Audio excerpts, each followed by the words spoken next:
Hi everyone, welcome to Foresight's Neurotech group. We are super happy to kick off the next year, which is now the second year that this group has been about, and really excited to have Steve here today.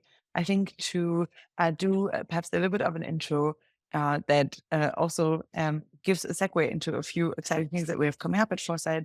We have different groups at Foresight. One is the Neurotech group, which this is recorded in. And then we have another one that's the Intelligent Cooperation Group, and that really focuses on decentralized computing and ways in which humans and ultimately AIs can cooperate better. And so Stephen has this really interesting, I think, talk happening that's at the intersection, really squaring these two fields. And I think many folks probably here also in this room, and probably those seeing it afterwards on YouTube, have recently realized that some timelines are shortening. And based on this, there's a lot of, I think, just an impetus currently for exploring different ways in which we can make AIs safer that has various different impetuses from various other fields. And so one thing, for example, that we will be doing this year, which will be happening around May, around the EAG Global Conference in London, is that we'll be doing an event, which is the Whole Brain Emulation Workshop. And that's going to be an event in person at Oxford, with the goal to really figure out if there's a potential to revisit Anders Sandberg's whole brain emulation roadmap that he wrote quite a while ago in the current technological speeds time perception. And then also seeing whether there's different ways in which we can apply this to make AI systems safer, or whether there's even potential risks that are occurring from speeding up whole brain emulations. So we have a bunch of people already confirmed. If you're interested in joining this workshop and you're seeing this now, you can apply to join. And we basically, it's mostly like a revamp of the roadmap, then with an additional focus on AI safety. But for now, I'm really happy to really dive deep into this topic. I think Stephen has done a ton of work on this lately. I've just really had a chance to skim most of the work that you've been doing. And maybe to position your work in a Foresight context, I would love to have Marina show a little bit on the Neurotech tree that we've been building, and to position basically the work in relation to previous things that people in this group have been working on. And then I'll give you the stage, and then we'll do a Q&A afterwards. But that's all from me. Marina, if you'd like to share screen, now is a great time. I think oh, okay, now it works. Great. I just did it a minute ago and it didn't work. Yeah. I want to show again some progress on our Foresight Neurotech tree. So this is the place where we try to build the roadmaps from existing technologies to the future that we want to achieve in the field. And basically here we try to summarize all the methods that we currently use in the neuroimaging, neuroimaging is my personal field. So in neurosciences, and also brain-computer interfaces. And of course, at some point, we wanted to put AI somewhere on our tree. But in fact, it turned out that we can basically connect AI to everything. So we're still thinking how to do it correctly. And AI is definitely one of the tools that currently is a must in our field.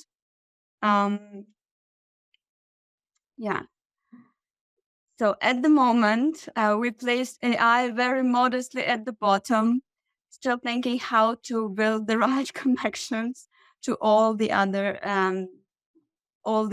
technologies and the fields.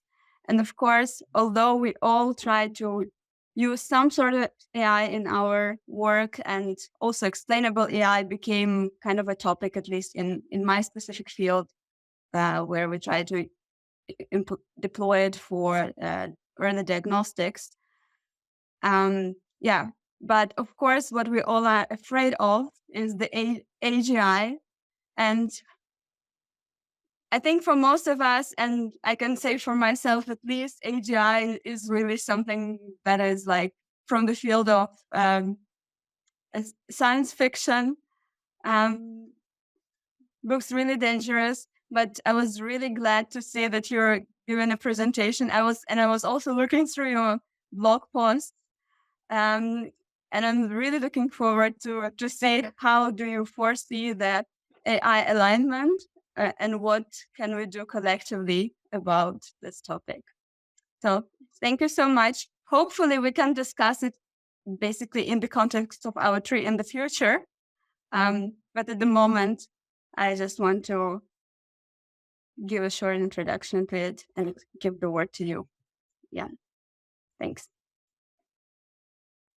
Wonderful. Thank you so much, Marina. Thank you, Steve, so much for joining us. You'll be discussing challenges on the path to brain-like AGI and potential opportunities. I'm sharing a bit more about you in the chat. Thank you so much. I cannot wait for the Q&A. Have lots of questions to ask, but for now, the stage is yours.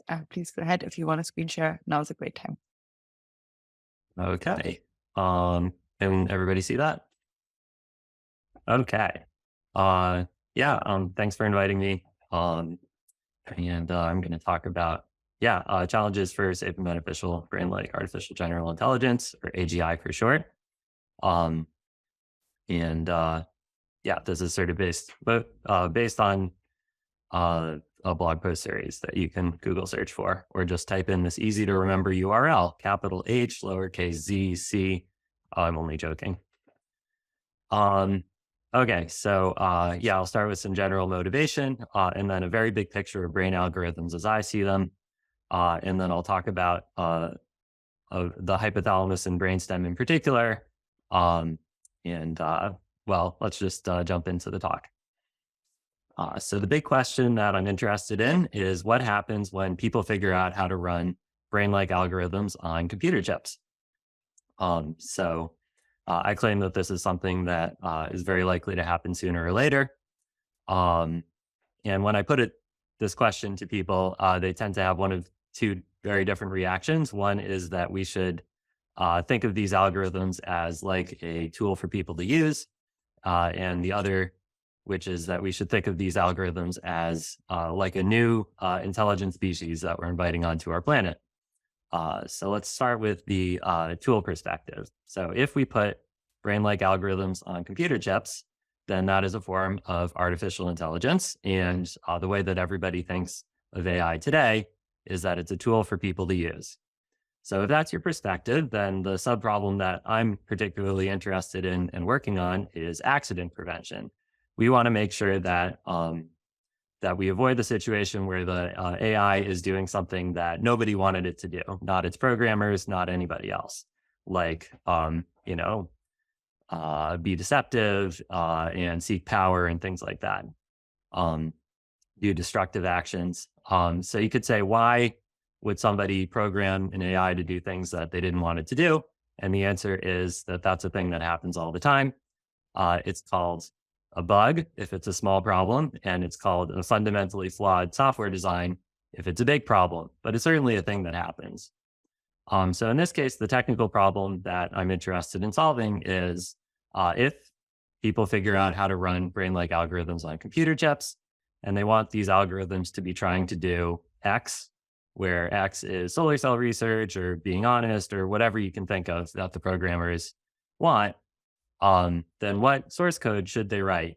What training environment should they use, or whatever the points of intervention are on the code to make sure that that actually happens?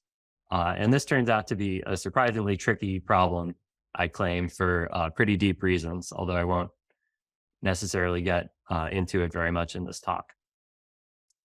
So in the sort of tree of awesome post-AGI Utopia, one thing that we want to do is avoid catastrophic accidents.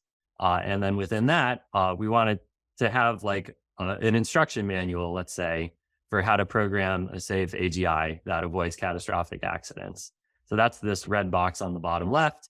That's not the complete story. We also have to have everybody actually follow the manual, avoid war and inequality and all the other problems. Without minimizing those problems, I'll just say that if we don't have that instruction manual, we're screwed. So it's well worth trying to solve that problem too. So then that was the AI as a tool for people to use perspective. When I bring that up again, a lot of people sort of strenuously disagree with that. And they say, no. If we put brain-like algorithms on computer chips, then we should not think of them as a tool for people to use. We should think of them as a new intelligent species on our planet. Incidentally, a new intelligent species that is probably going to eventually vastly outnumber humans and think much faster than us and be more insightful and creative and competent and make plans and pivot when the plans fail and, build tools to solve their problems and all the things that humans can do and groups of humans and societies of humans can do. Presumably, brain-like algorithms on computer chips could do those things too. And sooner or later they will.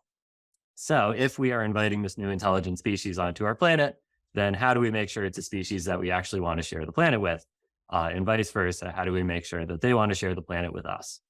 And again, there's a technical problem, which is whatever properties we want the species to have, we need to write the source code or come up with the training environments or whatever it is to make that happen. I think that high-functioning sociopaths are an illustrative example here. They exist. Therefore, you can have brain-like algorithms on computer chips that are able to make plans and accomplish impressive things, invent new technology, but have no inherent motivation to compassion and friendship and things like that. And I would go further and say it's not only possible, but easier, strictly easier to make code that does that. I think that if we want our future AGIs to feel compassion and friendship, that's an extra thing that future programmers are going to have to put into the source code.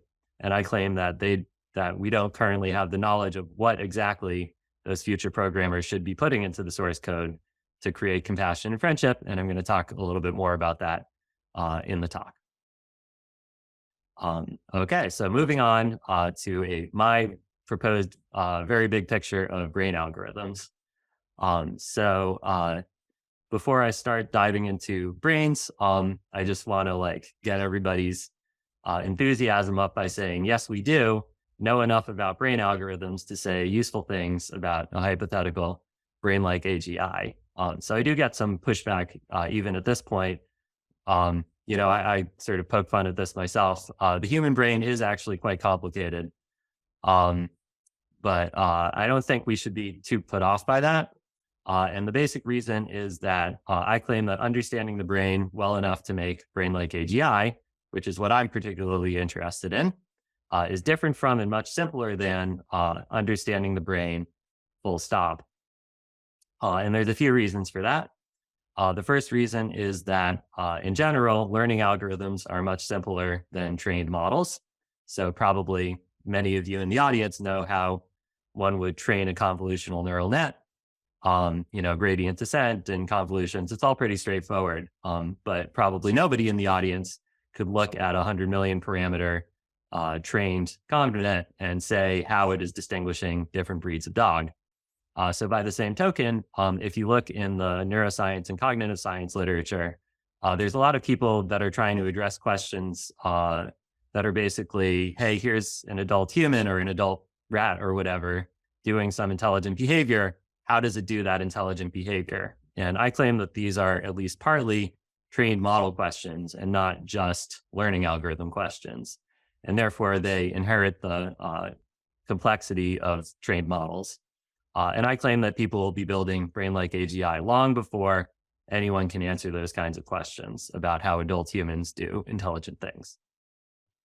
The second reason is that by and large, algorithms are much, much simpler than their physical instantiations. So again, probably much of the audience, maybe everybody in the audience knows how to build a convolutional neural net, but probably nobody in the audience could explain in full detail how that training happens on hardware, because that includes everything from your CUDA compilers and GPU layouts to, how does a transistor work, semiconductor fabrication, quantum tunneling, on and on and on. By the same token, if you look inside a brain, you find, you can just zoom into arbitrary depths and you find this sort of unfolding fractal-like complexity of more and more things going on, protein cascades and whatnot. And I claim that people are going to be building brain-like AGI long before anyone has unraveled all of that complexity. And then last but not least, not everything in the brain is required for brain-like AGI. So you can find generally intelligent people who can, hold down a job and so on and so forth, but they're lacking, let's say, an entire cortical hemisphere or missing a cerebellum, don't have a sense of smell, so on. So just to take some random example, somewhere in your medulla, in your brainstem, is some little brain circuit that says, how and when to vomit, like what muscles should you contract in what order. I don't expect that I would be shocked if anybody is reverse engineering that and putting it into AGI. I think we're going to build AGI before we understand how that stupid little circuit in the medulla makes us all suffer like that. Okay, so moving on, there's a key term or concept that I want to introduce called learning from scratch. That's really central to how I think about the brain. So I'll give two examples of what I mean by learning from scratch, and then I'll talk about what they have in common. So the first example is any machine learning algorithm that's initialized from random weights. And the second example is a blank flash drive that I just bought from the store. So the bits are all initially random, or they're all zeros, or whatever. So what do these have in common? They initially can only emit signals that are random garbage, but over time they can emit more and more useful signals. So in the case of the flash drive, as we all know, you can't extract any useful information off of a flash drive until you've already written information onto the flash drive. And in the case of this randomly initialized machine learning algorithm, it will be, any classification that any output that you get out of it is going to be random garbage when it's initialized, and you have to wait for the weights to be updated, usually by gradient descent, before you start getting more and more useful signals. So I claim that this is something that we can posit as a possible thing that we'll find in the brain too. So in the brain, we would be looking for some part of the brain that is initially useless. So at birth, this part of the brain is doing nothing whatsoever useful to help the animal survive and thrive. Well, there could be some learning in the womb or egg or whatever, but let's just say birth for simplicity. But then as the animal grows up, this part of the brain gets more and more useful. So again, memory modules would be a good example. If an animal has just been born, then it has nothing useful that it gets out of recalling the capability to recall memories. So I claim, or my hypothesis is that a whopping 96% of the human brain by volume is in this category of things that learn from scratch. So that includes the whole cortical mantle, neocortex and allocortex, the amygdala, the striatum, the cerebellum. The major exceptions that I see are the hypothalamus and brainstem. I think that the hypothalamus and brainstem are absolutely 100% not in the category of learning from scratch. I think they are doing lots of important things for the organism just from the way that they're built. So that is a hypothesis, and we can all ask ourselves, should we believe it? My take is that there's actually lots of strong evidence for it. You can read my blog post, Learning from Scratch in the Brain, to see where I'm coming from on that. I find that a few neuroscientists agree and a few disagree. I sort of get the impression that the vast majority haven't really considered it as a hypothesis. That's why I would like to raise it as a thing to discuss in the discourse. So I had this example. I'm too cowardly to have brought it up if I had known that he would be in the audience. But anyway, Tony Zader's critique of pure learning paper is a very interesting paper, but as far as I can tell, it doesn't even mention the possibility. So he sort of talks about pure learning as opposed to, so he said, if you have a pure learning algorithm, then that's incompatible with animals having instincts that they can do at birth. And then the sort of suggestion is, okay, maybe we should think of it as a pre-trained model. But I don't think it even raises the possibility that maybe there's part of the brain, like the cortex, that is a pure learning algorithm, and part of the brain, like the brainstem, which is just not a learning algorithm at all. So if you believe my hypothesis, then you wind up with a picture of the brain that looks kind of like this. There's two subsystems, a learning subsystem and a steering subsystem. I'll get back in a little bit to why I'm calling it that. We have inputs going to both. Again, I'll get back to that. So we have all these complicated trained models in the learning subsystem that are, well, they're complicated by the time you're an adult. probably horrifically complicated by the time you're an adult. And they're learned from scratch. And then the model outputs are going down to the steering subsystem, and various supervisory and control signals are going back up. And the steering subsystem is where you find species-specific instincts in particular. So I want to put in some points of clarification at this point, things that my two subsystem picture is not. So the first thing it's not is what Jeff Hawkins calls old brain versus new brain, what Paul MacLean calls triune brain. So for one thing, I draw the boundaries differently. I think the amygdala is definitely in the learning subsystem, not the steering subsystem, as one example. And also, I think both subsystems are extremely old. I think that even if you look at a fruit fly nervous system, you can break it up into a learning subsystem, which is related, which is actually homologous to ours, and a steering subsystem, which is again homologous to ours. Of course, our steering subsystem now is a lot more complicated than it was 650 million years ago, and likewise, so is our learning subsystem. But both have these ancient origins, I think.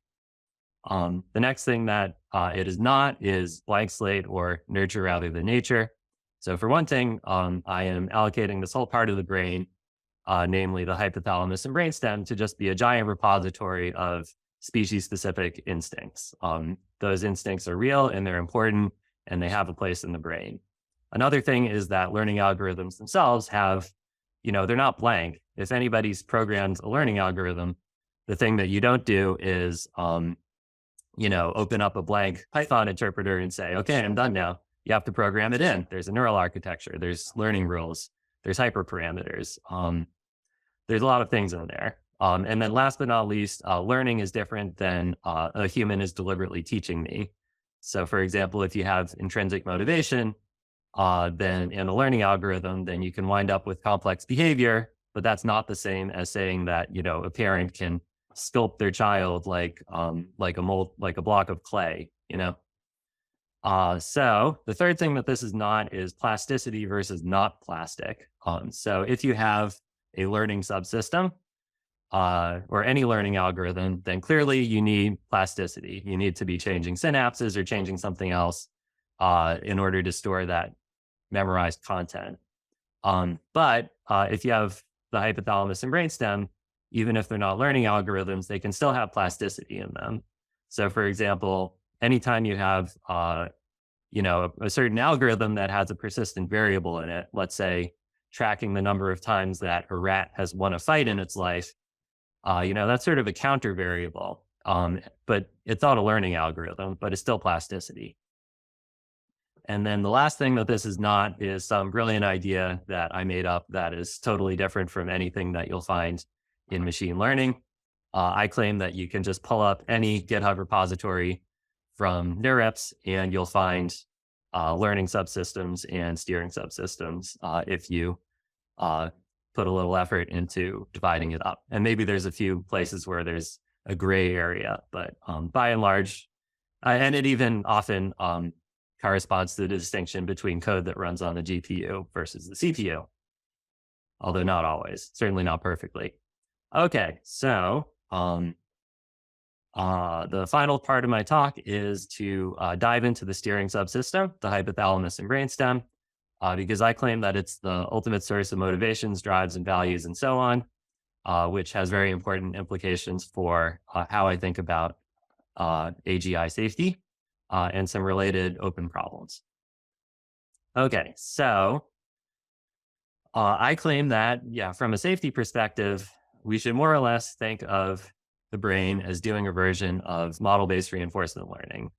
So I don't think this should be too controversial. There's a model. I can make predictions. I'm going to go to the store and get a candy bar. If I go, they will actually have candy bars. I can make predictions pretty reliably. The model is updated by self-supervised learning. If I see something that's unexpected, then next time I see it, it won't be quite so unexpected. And finally, there's reinforcement learning. If I touch a hot stove, I probably won't do it again. So having said that, I want to clarify that model-based reinforcement learning is a very big tent. I have not done this, but you can, I think, probably download hundreds, if not thousands, of archive papers that all describe themselves in the abstract, or even the title, as doing model-based reinforcement learning, but they'll all be different from each other. And I think they'll all be different from the brain too. There's a lot of different ways to set these things up. So the details won't really matter for this talk. You can read my blog post series for somewhat more details, although that's a little bit of the more speculative part of the series. So I mentioned before that I keep saying steering subsystem, and why am I calling it that? Well, the reason is that one particularly important task that it does is to steer the learning subsystem to emit ecologically useful outputs by sending it rewards. So you touch a hot stove, and then the steering subsystem sends a negative reward, and then later on, you're less likely to touch the hot stove again. And not only that, but you would probably think of touching the hot stove as a bad thing to avoid. You would incorporate that into your plans. Don't do a dance where you might fall onto a hot stove. And this is analogous to how a reinforcement learning reward function can steer AlphaZero to win at Go if it sends rewards for winning at Go, and it can steer AlphaZero to be unusually good at losing at Go if you send, rewards with the opposite side. Okay, yeah, sorry about this wall of text slide. Also sorry about every other slide. This is not my best presentation. Okay, so I claim there's three types of that when we open up the hood in our future brain-like artificial general intelligence systems, there's three types of ingredients that we might find in the corresponding steering subsystem.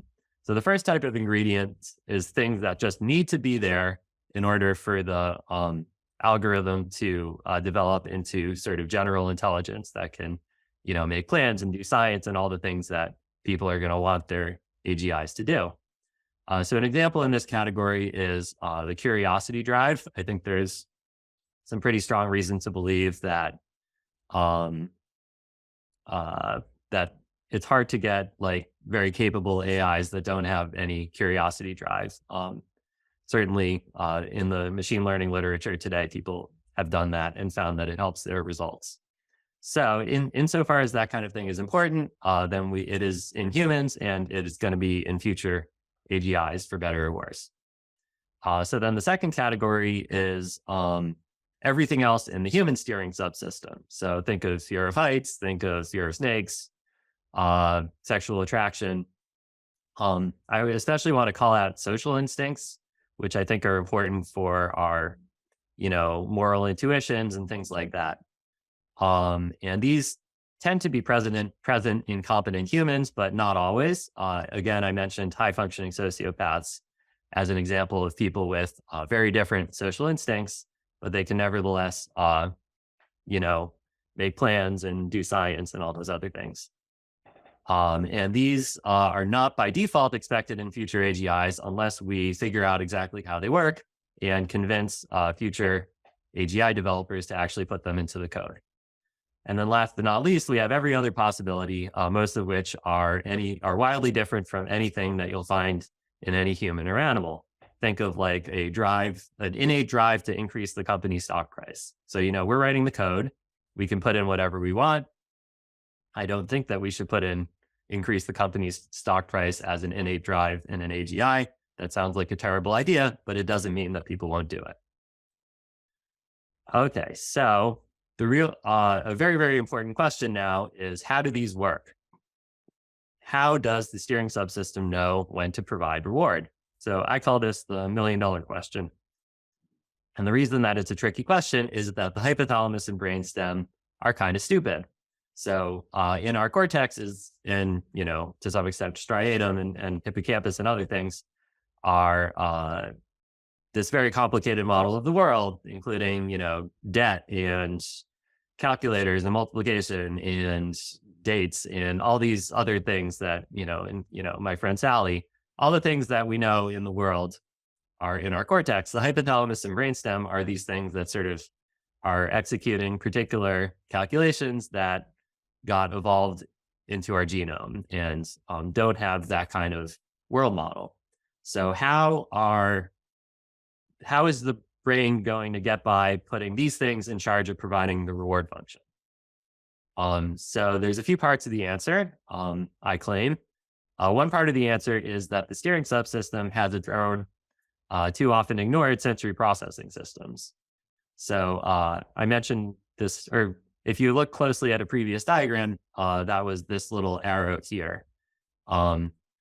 So the brain experts will know that, visual information goes to the visual cortex. That's the famous one that everybody talks about, but it also goes to the Superiorcolliculus in the brainstem. Likewise, taste goes to the brainstem. Smell goes to the hypothalamus, I think. All of these things go both to the cortex and to the hypothalamus and brainstem. So any innate reaction that is based on sensory heuristics, like a snake detector or face detector, in the case of vision, that would be in the Superiorcolliculus. And likewise, if there's a innate revulsion to the smell of rotten meat, that would again be the pathway that goes straight to the hypothalamus, I claim. The literature on this isn't great, so I'm trying to piece this together, and I'm happy to talk more details about with anybody who's interested. But that's not the whole answer. I think there have to be other parts of the answer too. For example, it's at least plausible that there is an innate envy reaction, but your brain can't calculate when to feel envious from simple heuristics on sensory inputs.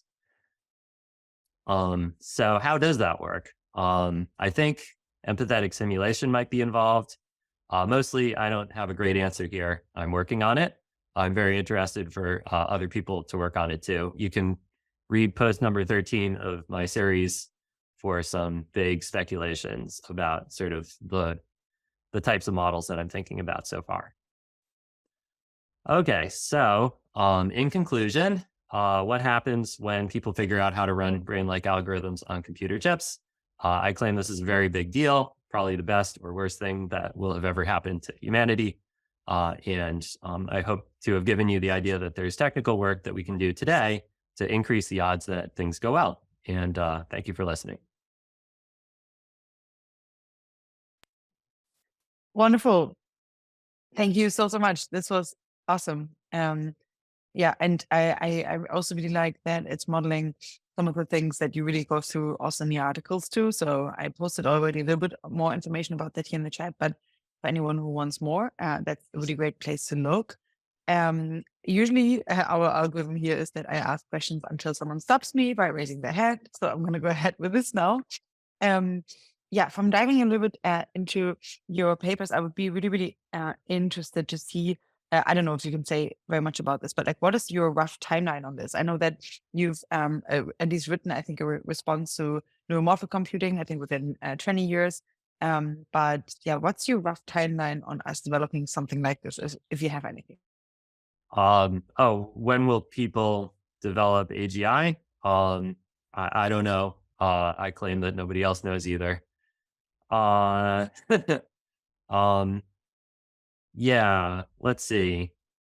I have a little discussion in the blog post series. I think that we should have very wide error margins.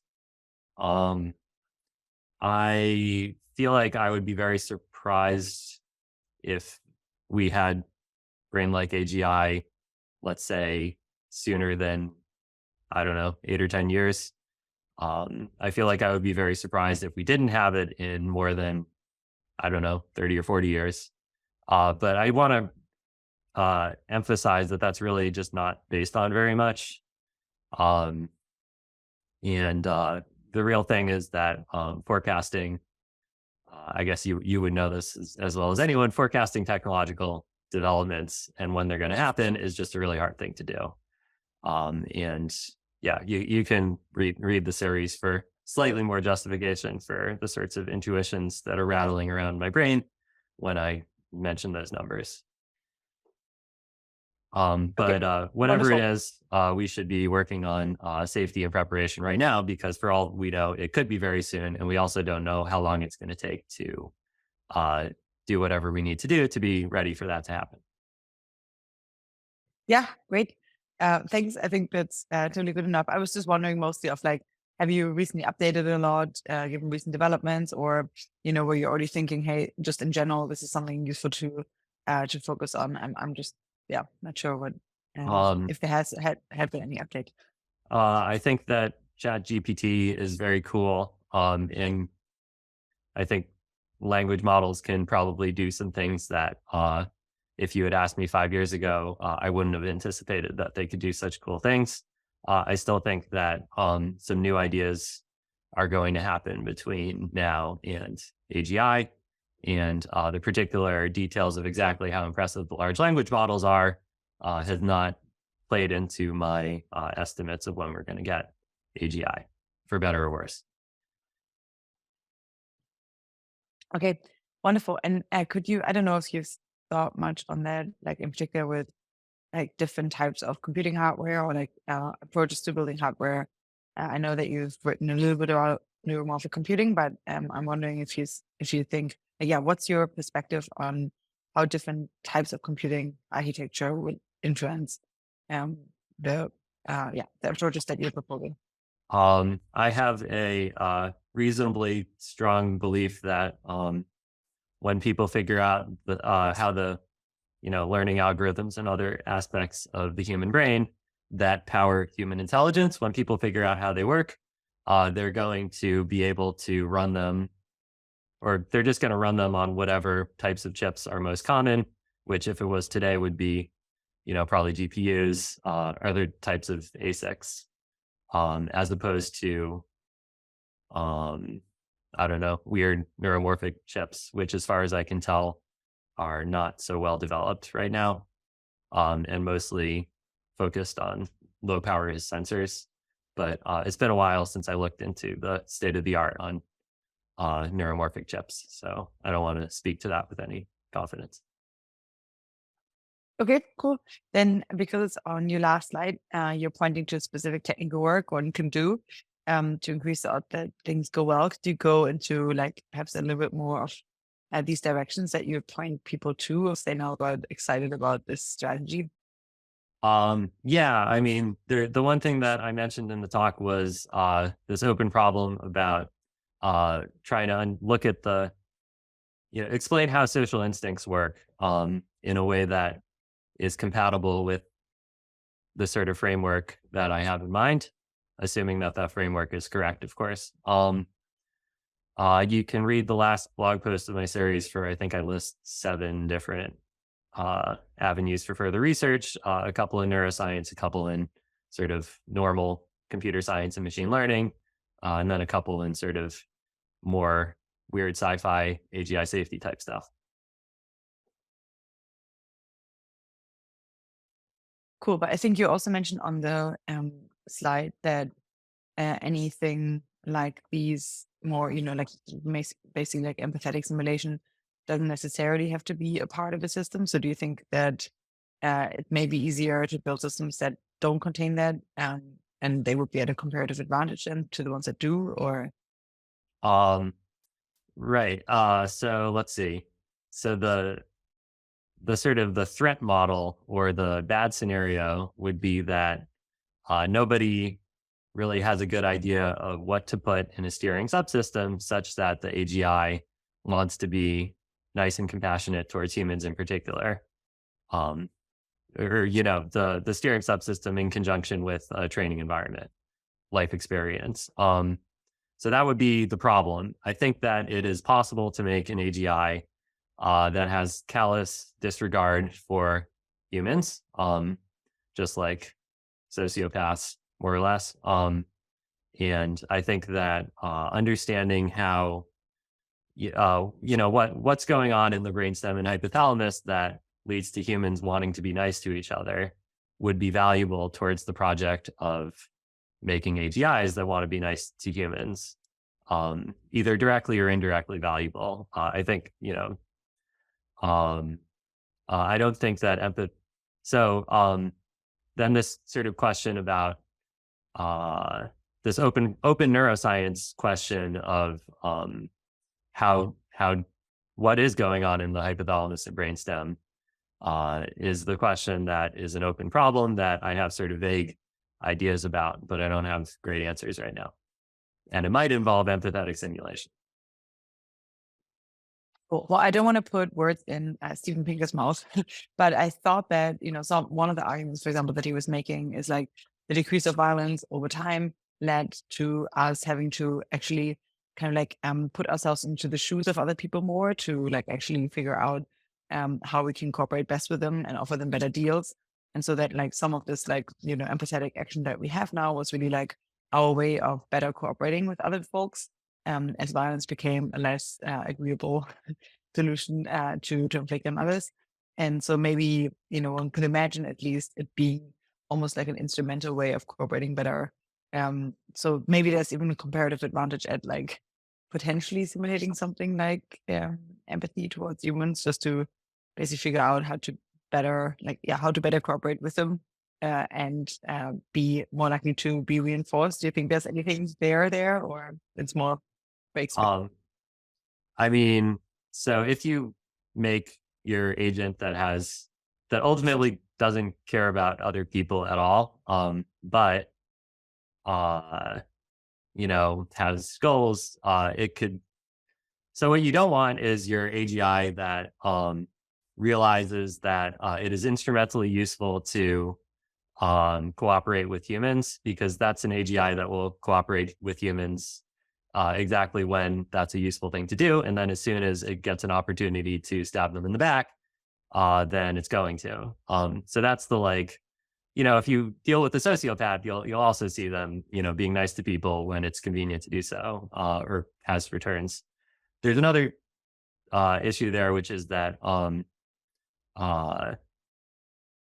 don't think that, I think most people agree that our genetic basis for being nice to each other hasn't changed much in the last 100,000 years, or at least 10,000 years.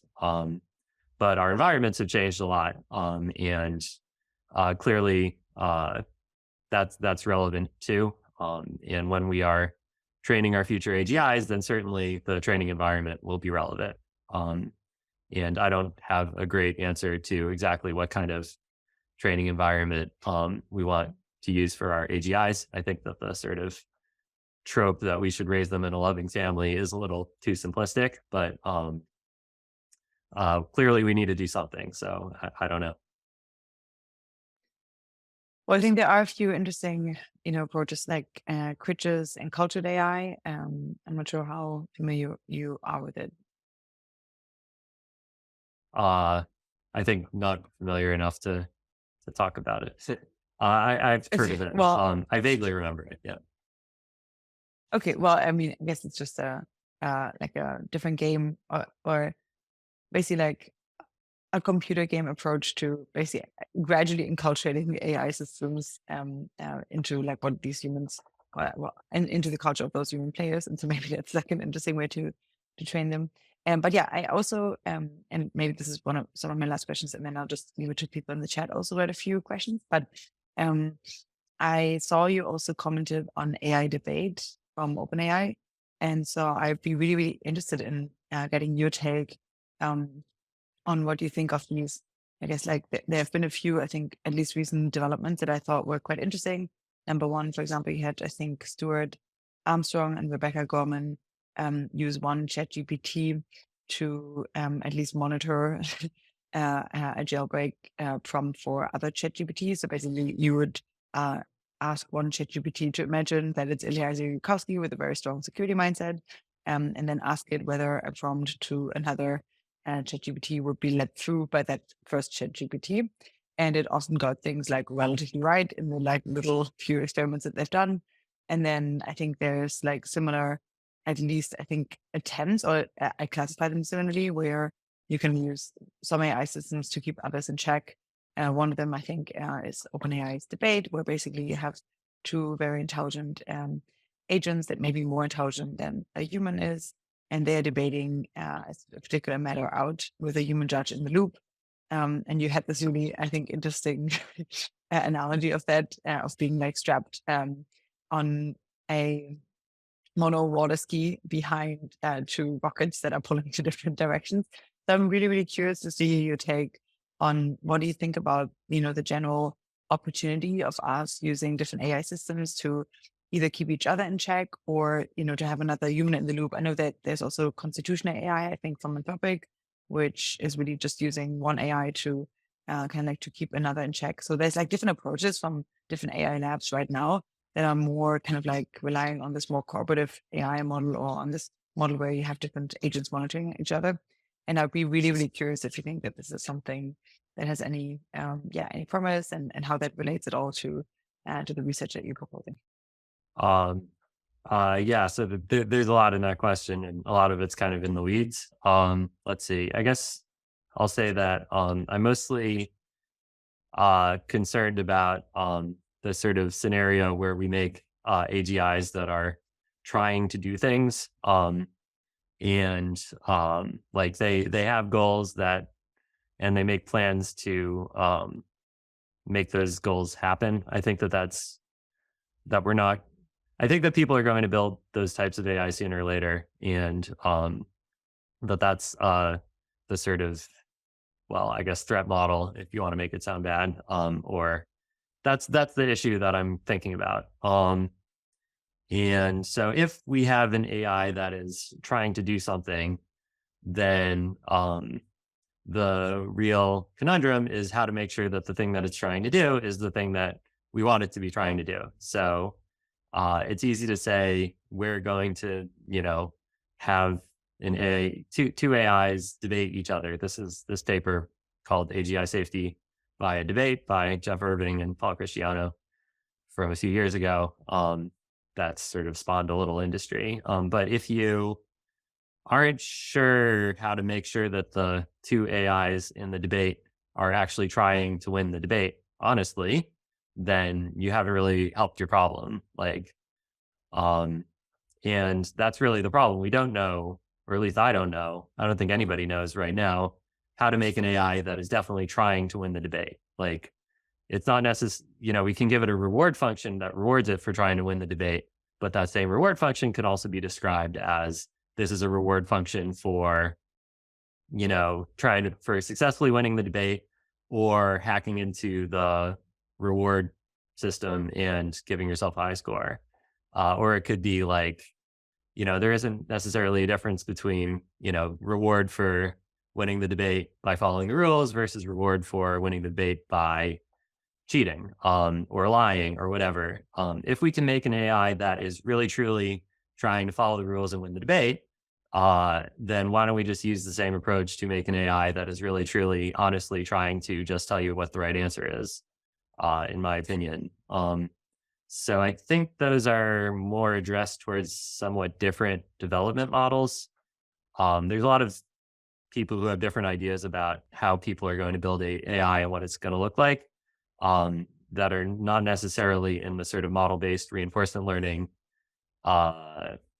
category, which I'm usually thinking about. And those sort of have different problems and different solutions. And I think that those are more addressed. The debate proposal sort of makes more sense in different threat models. Okay, very cool. Let's go to questions in the chat before I'm before I'm too much monopolizing your time here. But we have Anna's hand up.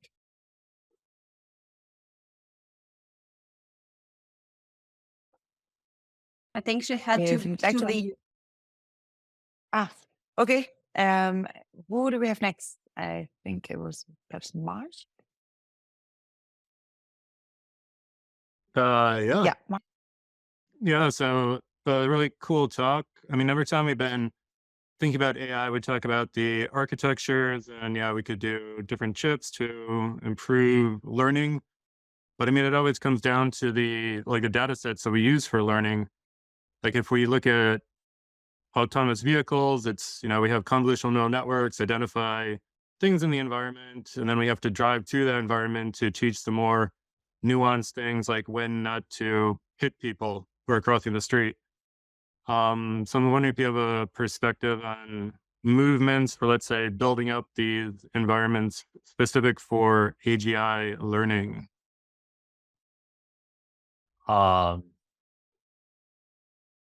Yeah, I think I mostly don't have any opinion on that topic. So I'll pass. Sorry.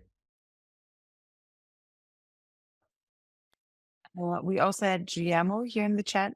I'm not sure if you want to ask a question out loud.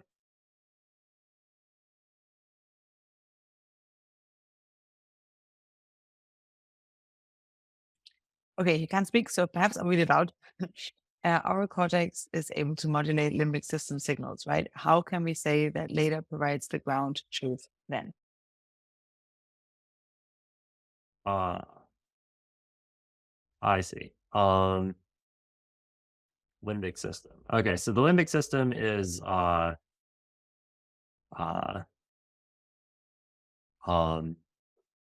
maybe I'll interpret that question as hypothalamus and brainstem. The limbic system includes things in I don't think that the limbic system is a very useful way to split up the brain. But we don't have to get into that.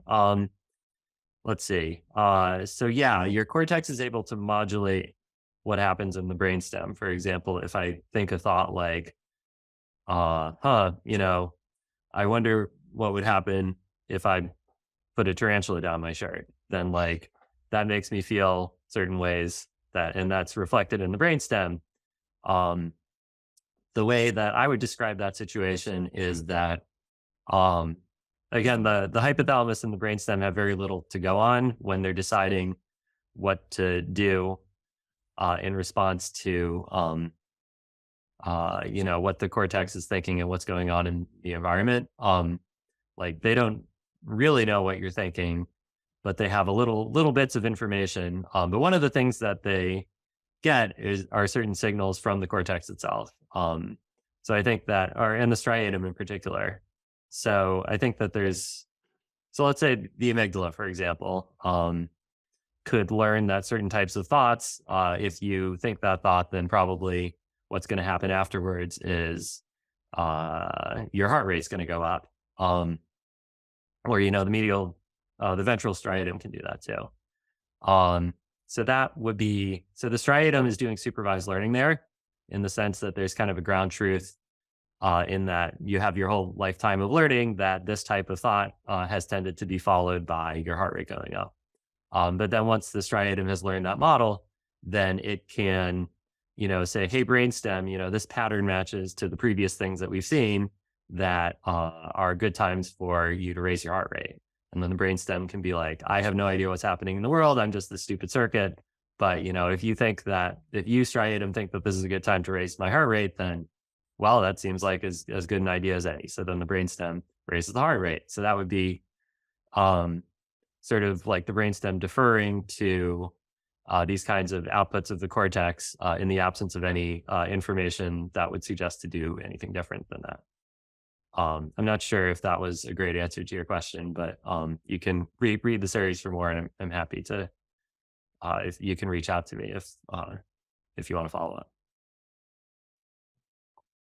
Thank you. I'm now going to offer Anna's general comment to see if you have perhaps any, any reaction to that. But she basically mentioned that there is substantial evidence that cortical representations have innately specified content. And as a simple example, she gave that visual feature detectors and many aspects of basic vision are innately specified. In contrast, neural nets learn these. They develop feature detectors such as augmented gappers through learning.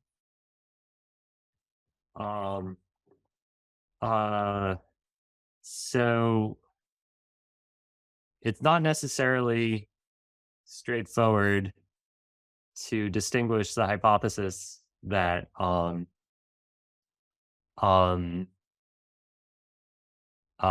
so it is true that the visual cortex tends to learn Gabor filters, among other things, primary visual cortex. But one explanation for that would be the same explanation that happens in convolutional neural nets, which is that, you could train 100 different convolutional neural nets with 100 different random initializations, and they'll all learn edge detectors, filters in their lower layers. And the reason is not that like somehow you put in the edge detectors innately, rather it's that they all have the same learning algorithm. and they all see basically the same kind of training data, at least the same along that axis. So they all learn the same representations. So I think that that is a common motif that happens in the cortex too. Everybody has a similar learning algorithm and architecture, and everybody sees similar training data. So everybody winds up with the same learned representations to some extent. And there are exceptions that I think prove the rule, which is that, they have those experiments where they will take a cat and it never sees any diagonal lines in its whole life. And it winds up with sort of weird inability to detect diagonal lines, if I'm remembering correctly. And I think that suggests that the sort of convergent learned representations type of hypothesis is actually a better fit to the data than somehow the genome knows what an edge detector is type explanation. Sorry if I'm misunderstanding anybody's point. Thank you. We have 1 minute left only, but I wanted to see a little bit if people get excited about your work, which I think many people here are. What's kind of a way in which people can help your work forward? So maybe that could also entail a bit like, what are you up to next? Like, are you going to now totally dive into this more empathetic simulation bit, or what's kind of like next on your agenda in this quest? And then also, how can people help if they get really excited about your work? Like a shameless plug moment, if you will. There were a lot of so for the past few months, so I spend maybe half of my time doing this one main project, which is trying to work my way towards understanding social instincts and how they're implemented in the hypothalamus and brainstem in interaction with other parts of the brain. So for that, I've been sort of tidying up some of the loose ends from the series that I wrote 6 months ago. Like, I've already found like a bunch of things that I was kind of confused about when I wrote it. And I've gone back and made a few little edits about, exactly how does model-based reinforcement learning work in the brain. I had some areas where I kind of described it wrong. So I've been trying to clean up my act and have better descriptions there. And then that's sort of laying the groundwork for, understanding if there's oxytocin receptors in the lateral septum, then like, how should I think about that? What are those possibly doing? So I'm making progress towards doing that. And that's about half my time, the sort of that one neuroscience project. And then the other half, I'm just doing sort of more general AGI safety type stuff, conversing with other people in the field, work correspondence and things like that. If you read the last blog post of my series, post number 15, I list out, I think 7, maybe I already mentioned this, 7 open problems that I'm happy for people to work on. Also feel anybody is welcome to reach out to me and to chat more. Cool. Maybe one final question. Have you read anything on the open agency architecture? And if so, do you have any thoughts on this? I think that's on my to-do list and that I haven't done it yet. Okay, well, I would really, really love your ideas on it once you have. But thank you so much for coming on. I think this is really some of the more inspiring work that's currently being done towards AI safety. And you've done so much research, and I really love the way that you explained it and lay it out, where even like the GLA person can understand it, even though that's not always the case on the AI alignment blog, but you do a really, really good job at that. So thanks for kind of like taking a bunch of other people along for the ride. Thanks for being so concrete. Thanks for listing open problems. Thanks a ton for your work. Thanks for coming on and sharing it. I hope it wasn't the last time. And thank you very much. I hope you have all a wonderful day. And thank you. I wish you much success with this. Our lives may depend on it. So no pressure. Thank you. All right. Bye, everyone. It was wonderful to see you.